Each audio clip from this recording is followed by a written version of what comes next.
കേരളത്തിന് നമ്മൾക്ക് എന്താ ചൂണ്ടിക്കാണിക്കാനുള്ളത്? ഈ is of doing business ranking അത് ഇന്ത്യയിലെ എല്ലാ സംസ്ഥാനങ്ങളിലും റാങ്ക് ചെയ്യുന്നതാണ്. അതിൽ നമ്മൾ നല്ലോണം പുറകെയായിരുന്നു. പെട്ടെന്ന് നമ്മൾ ഒന്നാം സ്ഥാനത്ത് എത്തിയിരിക്കണം. അതിന് വലിയ കാരണമുണ്ടാവണ്ടേ? ഇതും നമ്മുടെ CPM സർക്കാർ ഇറക്കുന്ന റാങ്കിങ് അല്ലല്ലോ, ഇതൊരു നാഷണൽ റാങ്കിങ് ആണ്. അപ്പോൾ നമ്മൾ ഇതെല്ലാം കാണാത്ത ഭാവം നടിക്കാൻ സാധിക്കില്ല.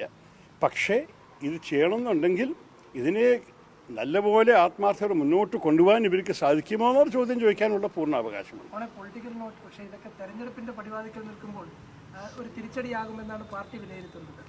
ഇല്ല, ആവശ്യമില്ല. ഞാൻ ചൂണ്ടിക്കാണിച്ചിരിക്കുന്നത് സബ്സ്റ്റാൻറ്റീവ് ഇഷ്യൂസ്. അതിനർത്ഥം ഞാൻ നേരത്തെ പറഞ്ഞില്ലേ, രാഷ്ട്രീയം നമ്മൾക്ക് കുറേ ഉണ്ട്. ഈ സംസ്ഥാനം എല്ലാറ്റിലും രാഷ്ട്രീയമുണ്ട്. നമ്മൾ ജനങ്ങൾ നല്ലോണം രാഷ്ട്രീയം കണ്ടു കഴിഞ്ഞു.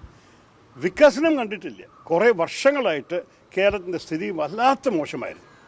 ഇപ്പോൾ വികസനത്തിന് വേണ്ടി പ്രവർത്തിക്കാൻ ആര് തയ്യാറായാലും നമ്മൾ അതിനെ സ്വീകരിക്കണം. അതിൻ്റെ അർത്ഥമല്ല അവരുടെ രാഷ്ട്രീയമോ അവരുടെ ഐഡിയോളജിയോ നമ്മൾ സ്വീകരിക്കണമെന്ന്.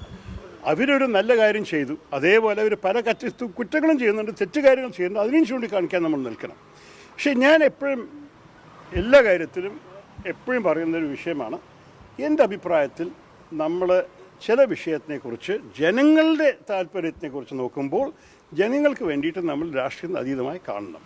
അത് തിരഞ്ഞെടുപ്പ് വരുമ്പോൾ നമ്മളുടെ ഈ വിശ്വാസത്തിൻ്റെ അടിസ്ഥാനത്തിലാണ് നമ്മൾ നമ്മളുടെ മുഖം ജനങ്ങളുടെ മുമ്പിൽ വെക്കേണ്ടത്. നമ്മൾ പറയാൻ പോവാണ്, ഞങ്ങളാണ് ഇങ്ങനെയുള്ള കാര്യങ്ങൾ കുറേ വർഷങ്ങളായി ആവശ്യപ്പെട്ടത്, ഞങ്ങളാണ് ഇതിനെ നല്ലോണം നയിക്കാൻ സാധിക്കുന്നത്, ഞങ്ങളുടെ ട്രാക്ക് റെക്കോർഡ് നോക്കിക്കോളും പണ്ട് നമ്മൾ ജനങ്ങളുടെ മുമ്പിൽ അവർ വിശ്വാസം നമ്മൾ ആഗ്രഹിക്കണം. പക്ഷേ അവർ എന്ത് ചെയ്താലും തെറ്റാണ്, കാരണം നമ്മൾ പ്രതിപക്ഷമാണെന്ന് പറഞ്ഞിട്ട് കാര്യമില്ല. അതുപോലെ തന്നെ അവരും നാളെ പ്രതിപക്ഷത്തെത്തുമ്പോൾ ഇന്ന് വരെ ചെയ്ത കാര്യങ്ങൾ ഇനി ഉപേക്ഷിക്കാൻ പാടില്ല. അവർക്കൊരു ഉത്തരവാദിത്തമുണ്ട്. അതും ഞാൻ ചൂണ്ടിക്കാണിച്ചിട്ടുണ്ട് എൻ്റെ ആർട്ടിക്കിളിൽ. അതാണ് ഈ ലേഖനത്തിൻ്റെ അർത്ഥം. അതന്നെ.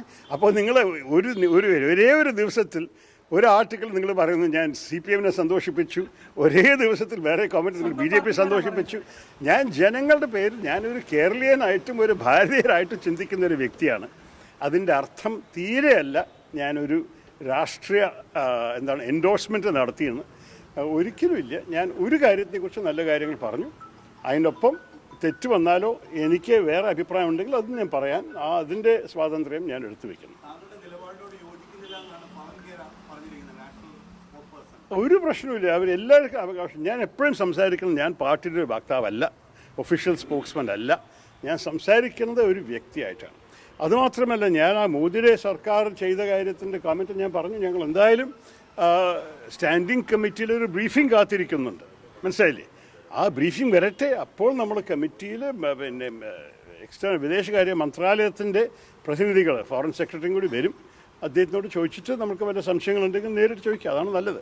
പക്ഷേ ഇപ്പോഴത്തെ സ്ഥിതി നോക്കും, ഒരു കാര്യം ഞാൻ എപ്പോഴും പറയും, വിദേശ കാര്യങ്ങൾ നോക്കുമ്പോൾ ഒരൊറ്റ ചിന്തയെ മനസ്സിൽ പാടുള്ളൂ, അത് ഭാരതത്തിൻ്റെ നാഷണൽ ഇൻട്രസ്റ്റ്, നമ്മളുടെ ഭാരതീയ താല്പര്യം എന്താണ്, അതാണ് നമുക്ക് നോക്കേണ്ടത്.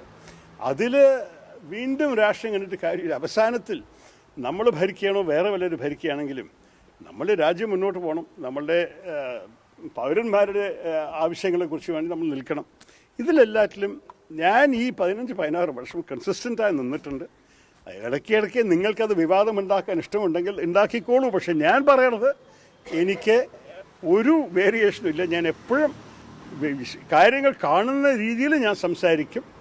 അത് എൻ്റെ അഭിപ്രായം ചോദിക്കാതിരിക്കുകയായിരിക്കും നല്ലത്, നിങ്ങൾ വിവാദം വേണ്ടെങ്കിൽ.